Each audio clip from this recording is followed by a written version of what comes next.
कहानी की शुरुआत एक पुराने और रहस्यमय जहाज से होती है जो समुद्र के बीचों बीच बरसों से लापता था। एक बचाव दल को जब इस जहाज के बारे में जानकारी मिलती है और वे इसे तलाशने के लिए निकल पड़ते हैं। दल के सदस्य जहाज पर पहुंचते हैं जहां उन्हें भूतिया माहौल और अजीब घटनाओं का सामना करना पड़ता है।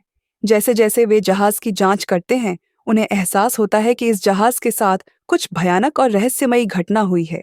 इस कहानी में डर, रहस्य और भयानक घटनाओं का ऐसा ताना बाना बुना गया है जो व्यूअर्स को एंड तक बांधे रखता है। दल के सदस्यों का सामना जहाज पर छिपे अतीत के भूतों और उनके काले रहस्यों से होता है जो उनकी जिंदगी को हमेशा के लिए बदल देते हैं। कहानी के शुरू में हमें एक इटालियन समुद्री जहाज एंटोनिया समुद्र में दिखाई देता है। इस जहाज में कई अमीर लोग सवार थे जो जहाज के शानदार डांस हॉल में डांस और एंजॉय कर रहे थे। एक सुंदर इटालियन महिला गाना गा रही थी। एक छोटी जिसका नाम केटी था अकेली थी। सभी लोग अपने पार्टनर्स के साथ डांस कर रहे थे। तभी जहाज के कप्तान ने केटी की तरफ हाथ बढ़ाया और उसे डांस के लिए बुलाया। जब सभी लोग डांस कर रहे थे एक व्यक्ति ने गुप्त रूप से एक स्विच ऑन किया। इससे एक पतला तार खुलकर पूरे डांस फ्लोर पर फैल गया। अचानक वह तार ब्लेड की तरह सबको आधा काट देता है। सभी लोग धीरे धीरे मरने लगे। केवल केटी बच गई क्योंकि वह छोटी हाइट की थी हुए था। लेकिन जब केटी ने कप्तान की तरफ देखा तो उसने पाया कि कप्तान का चेहरा भी कट चुका है। यह देख केटी जोर से चीख उठी। अब कहानी प्रेजेंट में आती है। एक जहाज को ठीक करने वाली टीम समुद्र में एक डूबते हुए जहाज को बचाने का काम कर रही थी। टीम की सदस्य मॉरीन जहाज के छेद को ठीक करती है और पूरी टीम इसे बंदरगाह पर ले आती है। काम खत्म होने के बाद पूरी टीम एक बार में जश्न मना रही होती है। तभी एक आदमी जिसका नाम जैक है कप्तान के पास आता है।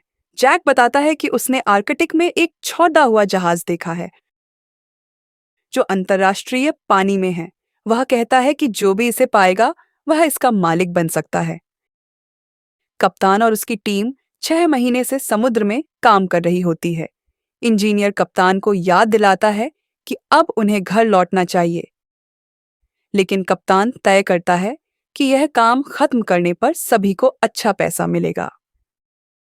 पैसे की बात सुनकर पूरी टीम सहमत हो जाती है। टीम एक छोटे टगबोट आर्कटिक वॉरियर पर सवार होती है। सैंटोस नाव चला रहा होता है और मेटल म्यूजिक सुन रहा होता है। बाकी क्रू के सदस्य बातचीत कर रहे होते हैं। जैक जो पहली बार समुद्र में आया है, सैंटोस को रडार पर एक बड़ा जहाज दिखता है। वह कप्तान को बुलाता है। कप्तान सबको अपने अपने स्थान पर जाने का आदेश देता है। थोड़ी देर बाद जहाज एंटोनिया ग्राजा उनके सामने आ जाता है। सैंटोस जहाज को टक्कर से बचाने की कोशिश करता है, लेकिन टगबोट जहाज से टकरा जाता है। क्रू ये पता लगाता है कि एंटोनिया ग्राजा एक इटालियन लग्जरी शिप था जो मई 1962 में समुद्र में गायब हो गया था। क्रू जहाज पर चढ़ने के लिए टगबोट का क्रेन इस्तेमाल करता है।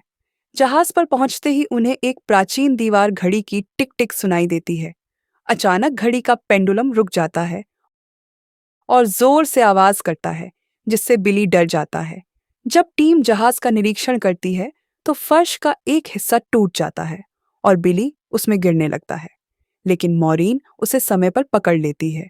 उसी समय मॉरीन को एक छोटी बच्ची का चेहरा दिखता है जो उसे घूर रही होती है। टीम जहाज के मेन कंट्रोल रूम में पहुंचती है। कप्तान और मॉरीन जहाज का लॉक खोजते हैं। वहीं मिस्टर ब्लॉन्डी और बिली को एक डिजिटल घड़ी मिलती है। मिस्टर ब्लॉन्डी बताते हैं कि 1962 में डिजिटल घड़ी नहीं हुआ करती थी। इससे टीम को एहसास होता है कि वे पहले लोग नहीं हैं जो इस जहाज पर आए हैं। टीम वापस अपने टगबोट पर लौटती है और जहाज को किनारे तक ले जाने की योजना बनाती है।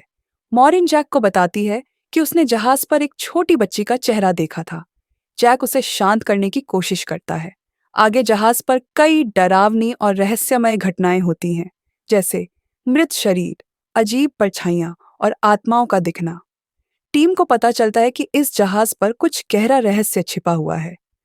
मॉरीन को छोटी बच्ची की आत्मा से पता चलता है कि इस जहाज पर पहले क्या हुआ था।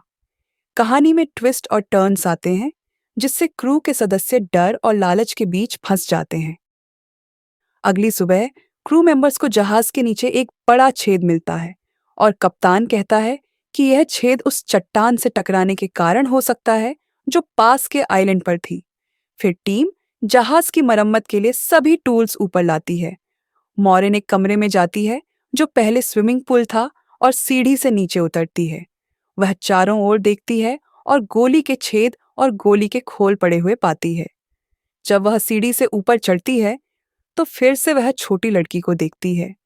वह डरकर चौंक जाती है और अपनी पकड़ खो देती है, सीढ़ी से गिर जाती है। जब वह फिर से लड़की को ढूंढती है तो वह हैरान हो जाती है क्योंकि जैक वहां खड़ा है और वह उससे पूछता है कि क्या वह ठीक है। वह पूल से बाहर निकलती है और उसे यह महसूस नहीं होता कि पूल खून और डेड बॉडी से भरने लगा है।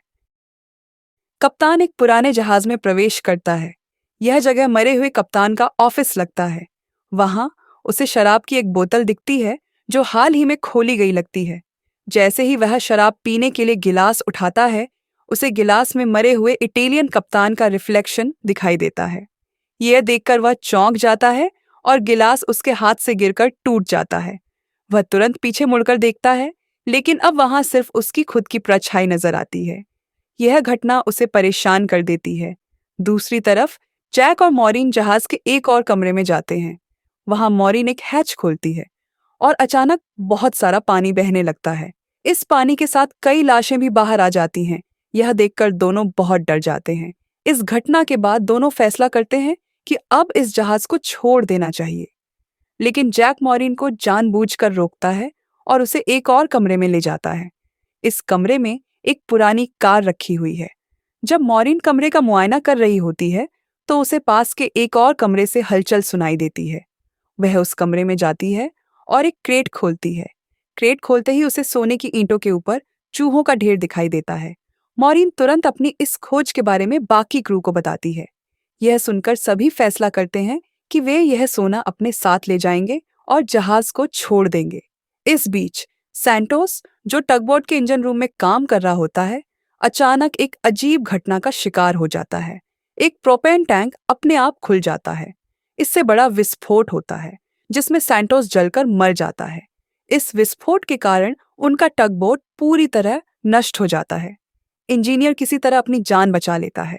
सैंटोस की मौत पर क्रू के बाकी सदस्य आपस में बहस करने लगते हैं और एक दूसरे को इसके लिए जिम्मेदार ठहराते हैं। मॉरिन को यात्री लॉगबुक में पता चलता है कि उस छोटी लड़की का नाम केटी था। वह यह भी जानती है कि केटी अकेले यात्रा कर रही थी। दूसरी तरफ मिस्टर ब्लॉन्डी और बिली जहाज के किचन में पुराने खाने के डिब्बे ढूंढते हैं। बिली पहले खाने की कोशिश करता है और पाता है कि खाना स्वादिष्ट है, हालांकि यह 40 साल पुराना है। इसे देखकर मिस्टर ब्लॉन्डी भी खाने की हिम्मत करते हैं, लेकिन अचानक वह खाना कीड़ों में बदल जाता है, जिससे दोनों को घिन आ जाती है। मॉरिन केटी के कमरे का पता लगाती है और वहां जाती है। कमरे में खोजबीन करते हुए वह एक अलमारी खोलती है। अलमारी खोलते ही एक कंकाल बाहर लटक जाता है, जिसे देखकर मॉरिन डर जाती है। इधर इंजीनियर सैंटोस की मौत से दुखी होकर शराब पीता है और बॉलरूम में चला जाता है। वहां उसे सब कुछ सामान्य लगता है। तभी वह इटालियन सिंगर, जिसे फिल्म की शुरुआत में दिखाया गया था, उसे नजर आती है। गायिका उसे लुभाने की कोशिश करती है और इंजीनियर उसके पीछे पीछे चलने लगता है। जब वह उसे गले लगाने की कोशिश करता है तो वह उसके आर पार हो जाती है। इससे इंजीनियर गिरकर अपनी जान गंवा देता है। कप्तान सैंटोस की मौत के लिए खुद को दोषी मानता है। वह शराब पीकर मरे हुए कप्तान के ऑफिस में सो जाता है।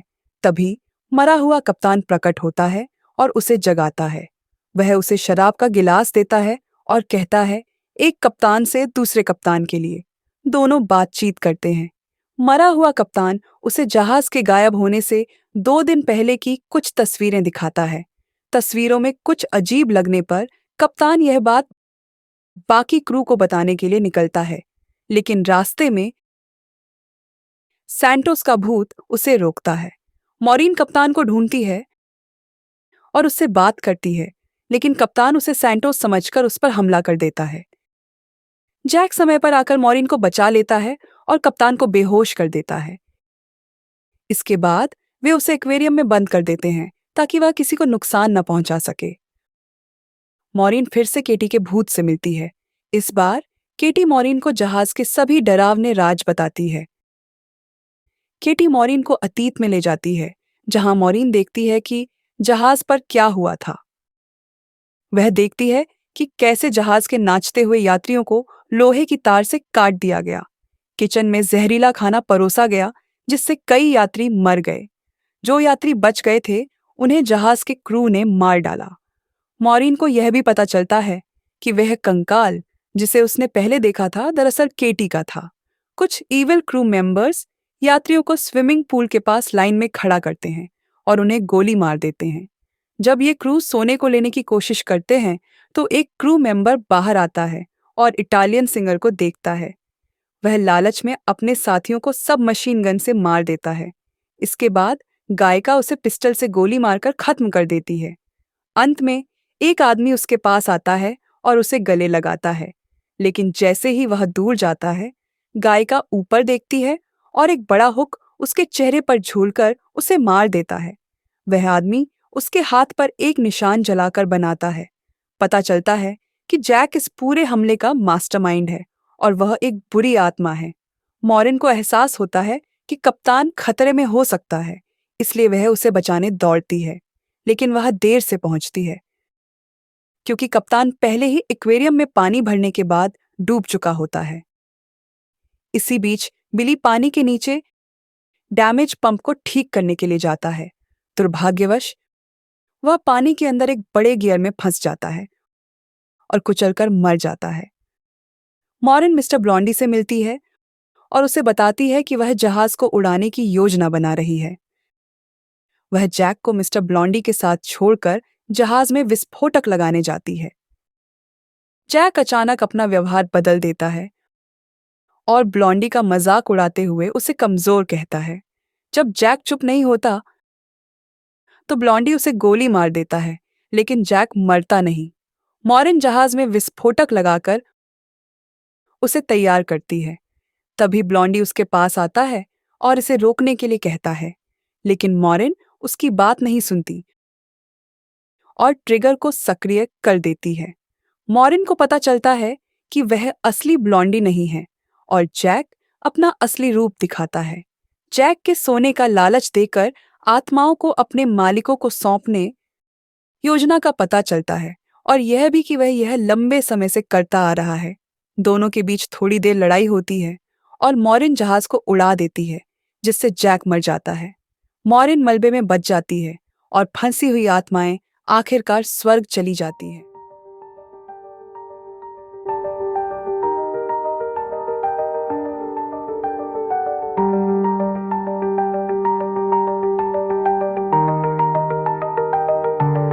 मॉरिन को एक बड़ा क्रूज जहाज ढूंढ लेता है और वे वापस जमीन पर ले जाई जाती है।